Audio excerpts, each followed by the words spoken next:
자, 중요한 판례를 한 가지 더 보겠습니다. 전세권에 저당 설정할 수 있다고 그랬죠. 전세권에 저당이 설정된 경우에 전세권이 기간 만료로 끝날 수가 있겠죠.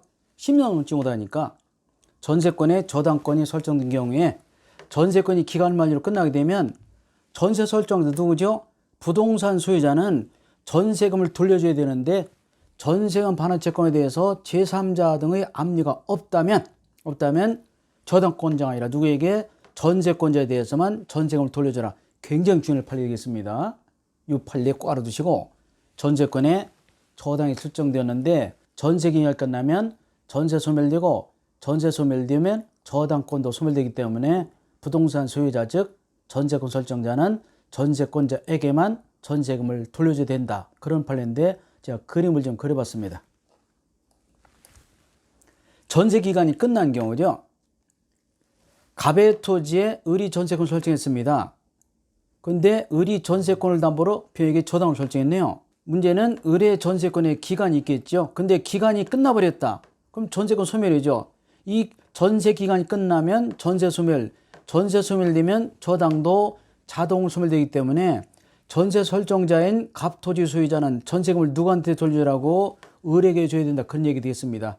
정말 중요하고요. 왜냐하면 저당권은 이미 소멸되기 때문에 병저당권자는 전세금을 받을 수 없다. 그런 얘기 되겠죠. 아주 중요한 판례니까 갑의 토지에 을이 전세권, 을이 전세담보로 병이 저당을 설정받은 경우는 전세 기간이 끝나면 저당도 소멸되기 때문에 자 전세 설정자인 갑토지 소유자는 원래의 전세권자인 을에게 전세금을 내줘야 되지 병에게 주면 안 된다. 그런 얘기 되겠네요. 아주 중요한 판례니까 꼭 알아두시기 바라고요.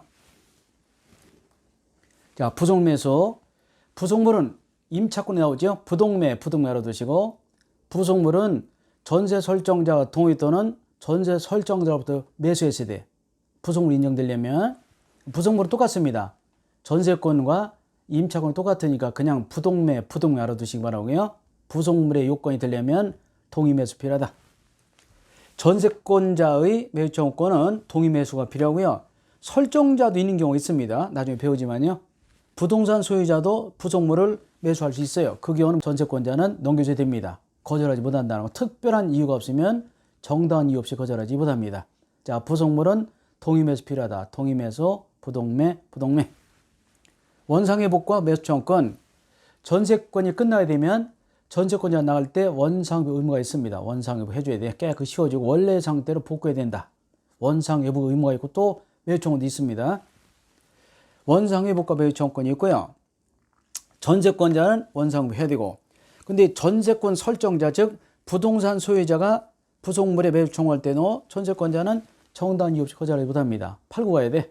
그렇지 않으면 또 부속물을 떼내다가 사회경제적으로 손해가 나기 때문에 막기 위해서 전세 설정자, 부동산 소유자, 부속물 내가 사겠다. 그런 경우는 전세권자는 매도하고 가야 되지 정당한 이유 없이 거절하지 못한다. 특히 부속물 인정받으려면 전세권도 그렇고 임차권도 마찬가지인데 전세 설정자 즉 부동산 소유자의 동의 얻어서 붙였다든지 부속시켰다든지 아니면 전세 설정자로 또 매수한 경우 하나지 동일한 매수가 없었다면 부속물 인정받지 못한다는 것도 알아두시면 좋겠습니다. 자, 시험용으로는요. 부동매 외우시면 되겠습니다. 부동매. 돈에 관한 것이 중요합니다. 비용. 지상권자와 마찬가지로 전세권자도 물건으로서 필요비는 스스로 부담하라. 그러나 유익비만 청구할 수 있죠. 지상권과 전세권은 임대차와 달리 물건으로서 필요비는 청구하지 못하고 유익비만 청구할 수 있다. 그런데 이에 관한 규정은 임의규정이기 때문에 당사자가 달리 확정하면 그 내용을 배제할 수도 있습니다. 비용 청구권은 임의규정이라는 것도 중요하고요. 자, 유익비를 받을 수 있고 필요비는 청구할 수 있고 유치권은 성립하는데 특히 유익비에 대해서는 요건이 좀 까다롭습니다. 유익비는 전세권자가 목적물을 개량하기 위하여 지출한 금액 기타 유익비에 대해서는 반드시 이런 단서가 붙죠. 가액 증가가 현저한 경우 하나요. 누구의 선택에 쫓아서 소유자의 선택에 쫓아서 지출액이나 증가액의 상환을 청구할 수 있다. 중요하고요. 필요비는 이런 제한이 없고 물론 전세권자는 필요비 청구할 수 없지만 필요비는 아무런 제한이 없는데 유익비에 대해서는 가액 증가의 현존이라는 말이 꼭 따라붙는다는 거 아주 중요하고요. 근데 이제 유익비는 금액이 크기 때문에 법원은 소유자의 청구에 대해서 상당한 상환 기간에 허여를 청구할 수 있습니다. 그러니까 기간의 연장을 청구할 수 있다. 허여는 허락하여 준다는 뜻입니다. 허락하여 준다.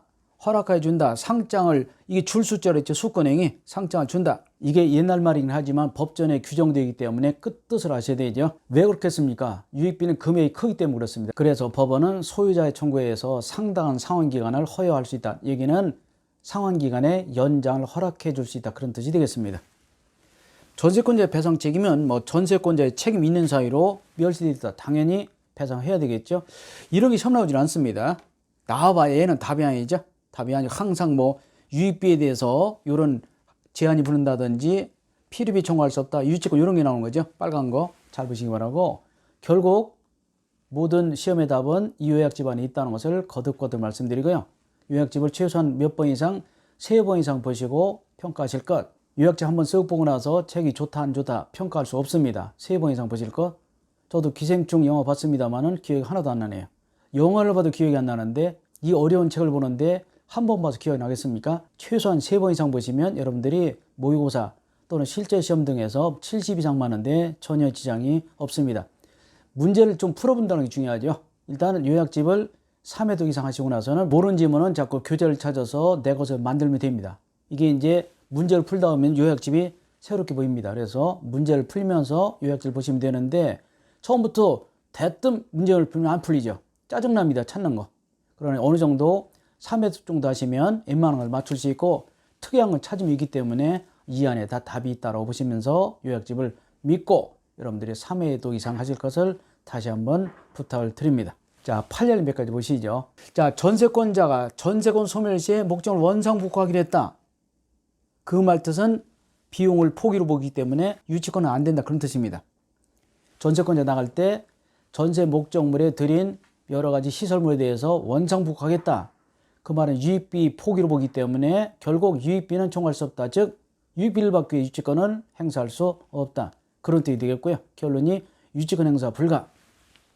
그리고 전세권 위에 설정된 저당권은 전세기간 만료되에는 저당 소멸되기 때문에 경매 청구할 수 없다고 그랬죠. 그래서 전세 설정자인 부동산 소유자도 전세금을 누구한테 내주라고 전세권자에게 내주라고 했습니다. 전세권자가 전세권을 담보로 저당 설정했는데 전세기간이 끝나면 전세 소멸되기 때문에 전세권에 설정된 저당권도 역시 소멸되어서 저당권자는 경매 처분하지 못한다는 거. 그리고 전세권이 성립한 이후에 목적물 소유 이전되어도 아무 상관없습니다.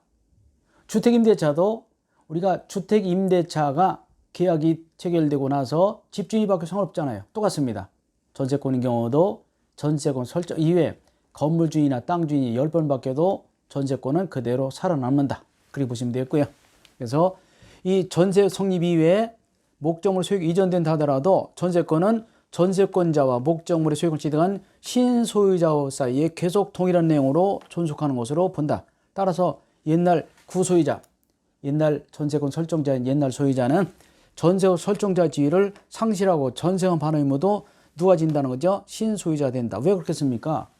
당연히 건물의 신소유자는 전세금을 공제하고 건물을 샀겠죠. 그래서 전세권자는 당연히 전세금을 전세기간 만료 누구한테 받는다고? 새 건물 주인에게 받는다라고 보시면 되겠습니다. 이건 주택임대차도 동일합니다. 자, 조금 쉬었다가 판례를 계속 보도록 하겠습니다.